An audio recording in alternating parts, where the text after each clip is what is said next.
Alright guys, today on Hillbilly Files we are at the McCoy Cemetery in Burnwell, Kentucky, otherwise known as Stringtown, and sometimes it even falls under Belfry. But what we're doing here is we're looking for a couple people of interest, and we'll tell you the story if we find them. One is Harriet McCoy, Harriet Clark McCoy. She died in 1889, and she is up here along with her husband Uriah Roy McCoy.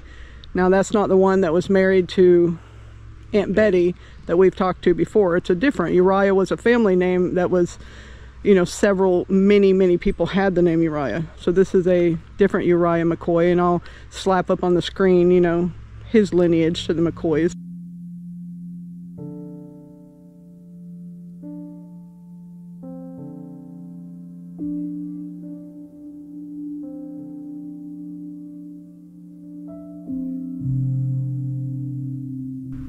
We're also looking for James, also known as Jim McCoy, not to be confused with Randall McCoy's son, Jim. But surprisingly, they kind of had something in common, so that's why we're here today.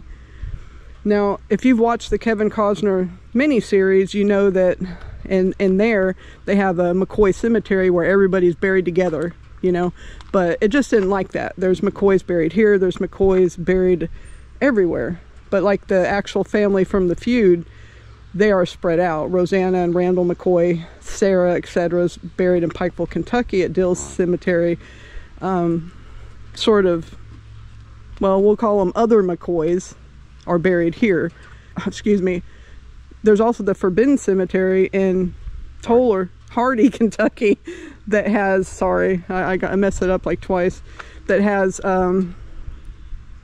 several of Randall McCoy's children that were killed during the feud. It's not just Farmer, Bud, and Tolbert. It's also two of his children that were killed in the cabin massacre, but there's also two other children listed up there of his being buried, which we may do a different video on that at some point. But today we're looking for Harriet, who died at the tender age of 19, and her family.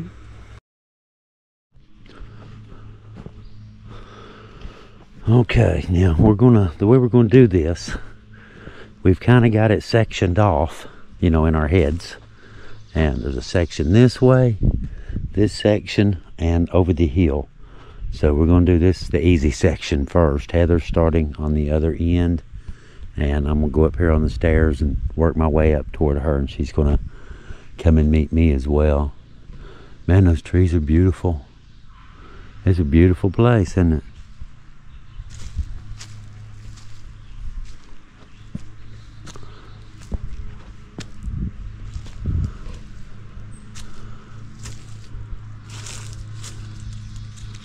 Huh. Pretty.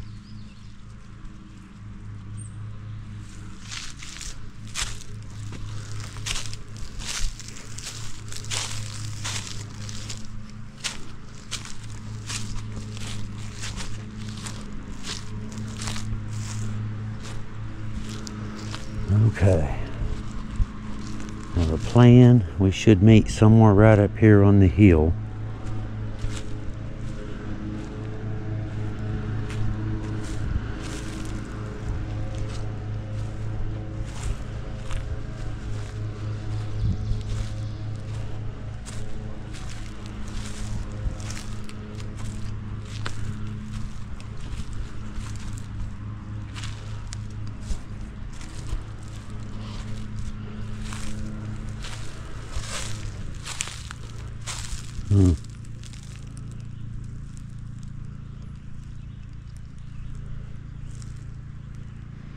See a bunch of McCoys.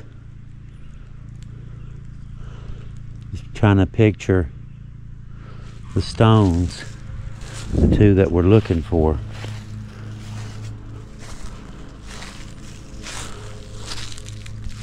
Has kind of a design like this on the top.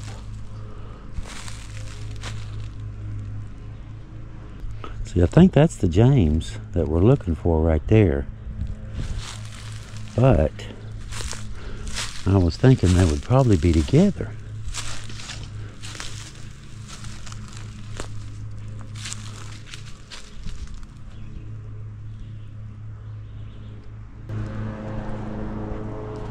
Hey Heather, James was 1984, right? Yeah, I found it. Huh? Hers isn't. You'd think they'd be together.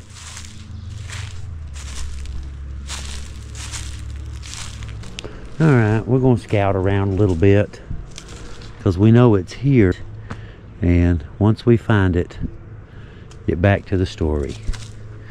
You know how it is. It's the search. You've got to do the homework. That's how it works. We're still looking. Whole bunch of McCoys.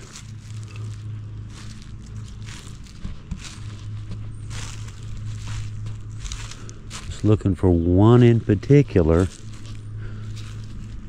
You know, it's a needle in a haystack. You're looking for a McCoy in a McCoy cemetery. There's lots of McCoys here.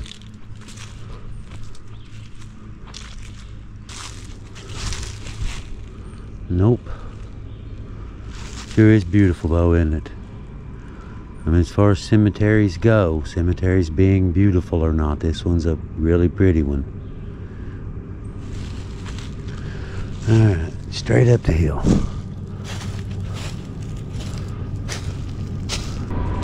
Could be a little bit cooler.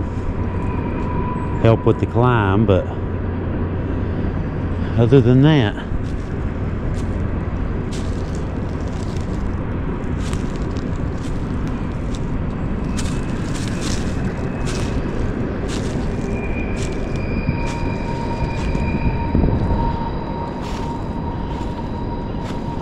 found her. Just as a little side note, while we're still looking for another one, this is Uriah and Aunt Betty from the feud. This is Aunt Betty's house. This is Aunt Betty and Uriah right here. Did notice one right over here though. I thought I would show you too.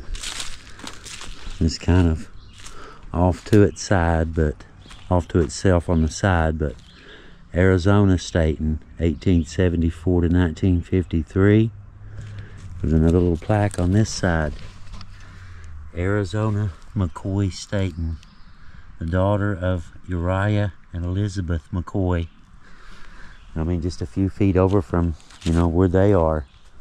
Just, you know, just a simple matter of looking around and find a, you know, I thought it was a really interesting name, and then just happened to notice that and thought I'd show you guys. This is one of the people that we came here for today. I'm gonna have Leo turn a little light on. This time of day, everything's sort of hidden.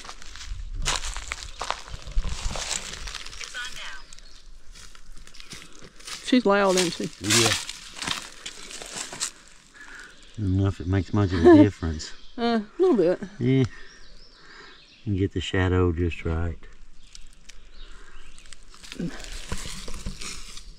All right, this is Harriet McCoy, and she was actually born a Clark. She was born in 1869, and she died in 1889. She was around 19 years old. But she is the mother of the person that we're here to find today. Now, who we're looking for is James, also known as Big Jim McCoy. And I was hoping we could find Uriah Roy McCoy, but we don't see him. And there's, you know, there's over 500 graves here. As of now, we're going to call that one a scratch. Now, Harriet is buried here up on the hill, but her son James, Jim, and a lot of his family is buried down here. Now, where Harriet's family is, the Clarks, I'm not sure. And why she died, I don't know. But I do know that James was around 4 years old.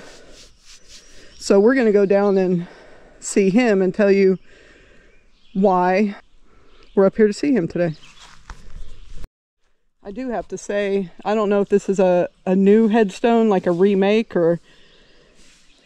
And certainly that couldn't be the original one, but it's in really good shape, 1889, so I'd have to assume it's probably a remake. But if you see, it's in the older section, and there's a lot of, you know, little stones and pretty much just markers. So people at the time knew where their loved ones were, but unless it was recorded, that kind of died with the people that knew. But this is a very peaceful place, and they're in good company. All right, let's head down the hill and go see Big Jim and talk about him. On the way down, thought I'd get a couple of these. William McCoy, 1907 to 1970. I did notice that people are still being buried here. There was several 2022s. Liberty McCoy, 1919 to 1986. Back there, we have Ellison McCoy, and if anyone knows Ellison Hatfield, you know, it's an interesting twist on names. But it kind of ties into what we're about to talk about today, which is peace between the Hatfield McCoys that eventually came.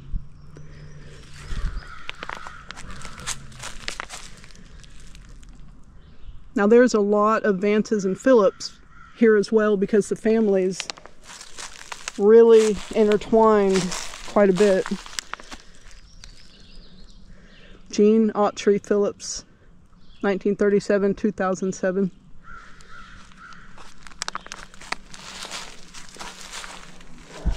A lot of the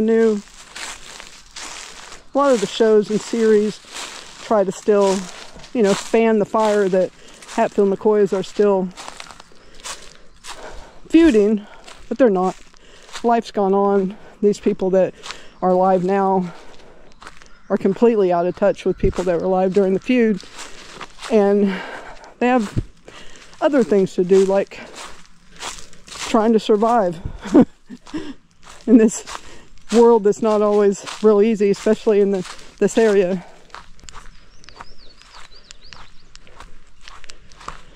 Now I'm just going by ancestry. It's not like I, you know, can 100% state the facts that I'm about to say as far as lineage, but this is what online genealogy sites say. So Uriah Roy McCoy and Harriet Clark McCoy gave birth to James McCoy.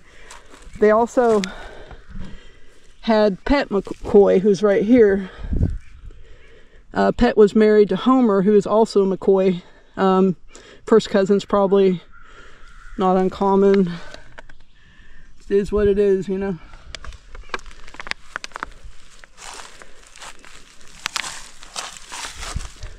And that's Homer. That's also Homer's headstone, which we've shown before. But this is pretty much, I believe this is Pet's children that died early.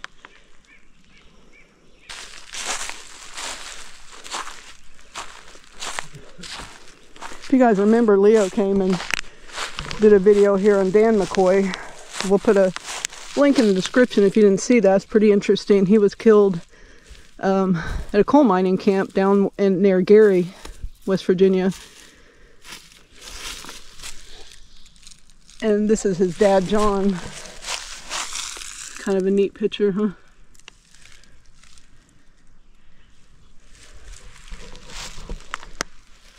So who we're after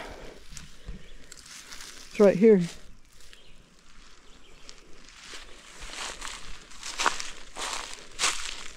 Now we showed you James' mom earlier, which is actually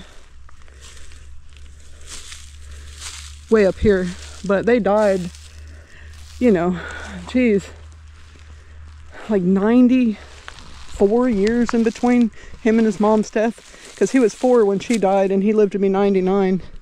That's a long time. Yeah. Now, who Virgie McCoy is next to him is probably his wife. I'll look into that.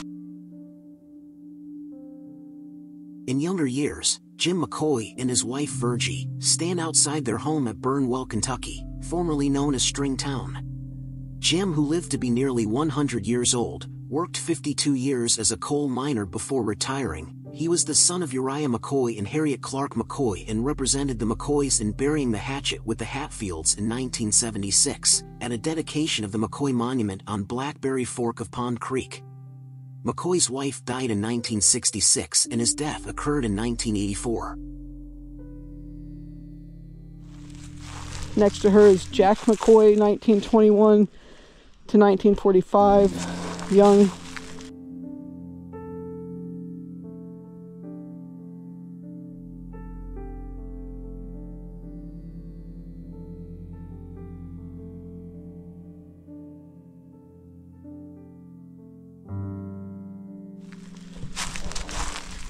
Young man. Let's see if I can find anything out about Jack. 1945, maybe World War II, but there's no, I don't know, what is this anchor thing right here? I don't know if he's in the war or not.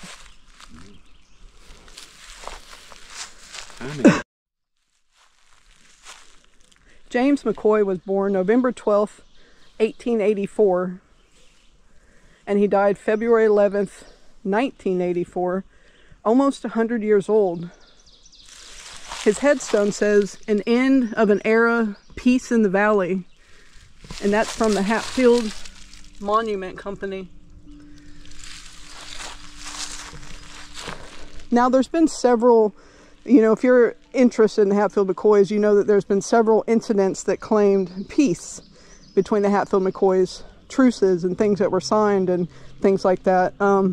One was Randall McCoy's son, also named James McCoy, who they called Jim, but he was an actual participant in the feud. Now, James here is a little too young, even though rumor has it that they confused him and Randall's son, I believe, because even this newspaper article that I found says that James' house was raided as a young kid by the Hatfields. Now, unless it was a separate incident, they're confusing him with Randall McCoy's son, Jim, who died in, I think, 1935. So, now let's focus on James, though, because he did have his own thing going on. All right. The Hatfields and McCoys joined to lay a peacemaker to rest. And this is why I like coming to the grave, because there's just something really beautiful about reading this right where James is. Patriarch and peacemaker Grandpa Jim McCoy, who even in death helped to end the legendary Hatfield-McCoy feud, was mourned yesterday by members of both clans as he was buried in the Appalachian Hills. McCoy died Saturday at 99. He was the last surviving participant of the bloody feud. Now, that's the part that confuses me. I don't know how he is participant. I'm not going to pretend to know how. This Hatfield McCoy stuff, it just has so many layers, and every time you think you know something and you got it down, there's something new there, or there's something confusing there, or there's something inaccurate there. Now, the feud, I mean, if you look at the dates here, he was born in 1884, you know, in the 1880s was when, you know, a lot of the feud things took place. He was young. Calling him a feud participant, I don't know. I think it's going a little far maybe, but I'll look into that a little bit more when I get home. But I did already look into it before we came here, but I will double check. McCoy died Saturday at 99. He was the last surviving participant of the bloody feud which ran through the late 19th century near Blackberry Fork. He was a good Christian man, said in a eulogy. He loved the Lord. Some 150 mourners paid their last respects at the Hatfield Funeral Chapel in Kentucky. The establishment was chosen by the McCoy clan chieftain. I'm not sure who that is, well, unless it's James, who had planned his own funeral. Okay, it was James. Relatives said that James McCoy, who as a young child survived a Hatfield raid on his family home, chose the Hatfield mortuary to show the world that he went to the grave bearing no grudges. He was buried to the music of Amazing Grace at the McCoy family cemetery in nearby Burnwell. There were several Hatfields at the service, said mortician David Hatfield, who described the eldest McCoy as a fine man. He'd known me since I was a kid, David Hatfield said. He wouldn't even talk to you about the Hatfield McCoy thing. He just didn't want to have anything to do with it. One of the Hatfields at the funeral was John Hatfield, who is the great-grandson both of the late Willis Hatfield and the famed Devil Anse. Now, Willis Hatfield is a son of Anderson Hatfield, you know, the actual feud clan leader. Now, Willis Hatfield was the last Hatfield feud participant, son of Devil Anse, to pass away. Jim McCoy was a real good McCoy, said Hatfield, whose grandfather led the West Virginia Hatfield clan that fought with the Kentucky-based McCoys during the 1880s. Again, 1880, he was, you know, born in 1884. So, more than 100 people were killed during the 10 years of bloodshed. Now, this number is debated over and over and over. So, we won't get into that. We'll just let that lie there. 100 people died. So be it. Some historians cite post-Civil War reasons for the feud, where others blame theft of a pig, and still others say the ill-fated romance between Rosanna and John D. was responsible. In 1976, James McCoy met with the late Willis Hatfield to symbolically bury the hatchet. So, I would initially think that this James McCoy was just being confused with the other James McCoy, Randall McCoy's son, because it would make sense. But this is definitely not the same James McCoy, and this definitely is who they're talking about in the article, and it says on his headstone, an end of an era of peace in the valley. Now, there is also another truce signing, I think in 2003, with Rio Hatfield. I can't remember who he signed it with, but so this is probably the third time. And to be fair, I think this feud has been put to rest a long time. A lot of people in this area, they don't even know about the feud, really. They don't visit the sites. They don't know if they're related to the feud ancestors, you know, members.